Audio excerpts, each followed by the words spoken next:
Yeah, this is Flippy J of STO Pamilya. At ang awitin na aking ginawa ay inaalay ko para sa mga taong napariwara na handang magbago.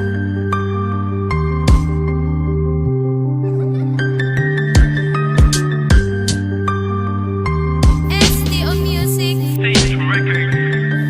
Ito aking panimula para sa aking intensyon, upang aking mapabago ang kanilang desisyon, para hindi na lumaganap ang masasamang gawain. Atin ang tapusin ang mali at ating unawain, para to sa ating sarili at kasama na sila. Wag na wag mo sasayangin ang buhay na kay saya. Sana'y bigyan mo ng pag-asa ang kinabukasan mo, dahil ikaw din na makikinabang sa pinagsikapan mo. At wag kang manghihinayang sa mga araw na lumilipas, dahil tulad ng litrato ay sadya din kumukupa. Alam kong di mo maiwas na iwanan ng iyong bisyo, at sana'y magbago na at tandang magsakripisyo. Alam ko'y ito'y mahirap pero kaya niyong kayanin, na iwanan ang mga bisyo. Yan ang gusto niyong tapusin. Ito ang aking ninanais na handa ko tuparin, na mapabago ko kayo. Yan ang aking munting hangarin.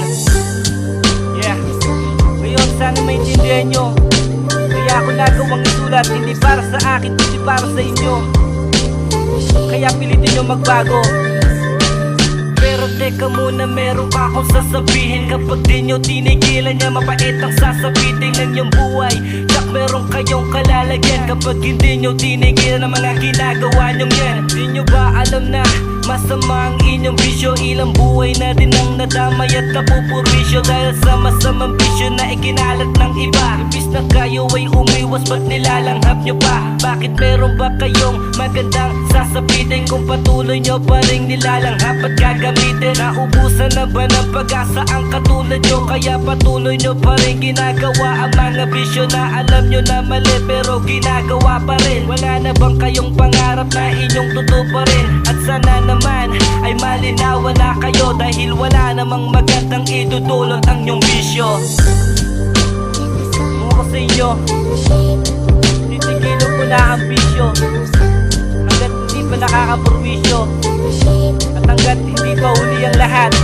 At sana ay pakinggan nyo, ito ang ginawa ko ng awitin para lamang sa inyo, dahil ang tanging gusto ko ay mapabago ko kayo. Hindi ito para sa akin kundi para sa inyo. Nasa inyo na din kung handa na kayong magbago at iwanan ng mali para sa inyong mga plano, para sa magandang buhay at magkaroon ng kulay para sa akin na bukasan nyo at inyong pamumuhay. At kung ito'y piliin ang tamandaan na gagawin ng mga tama, yan na laging tandaan. At wag na wag din kalimutan na magpasalamat sa ating mga mahal sa buhay na hindi kailan nilamay, dahil sa nagawang mali na ating pinagsasihan, at kailan din nababalik at ating pagbubutihan.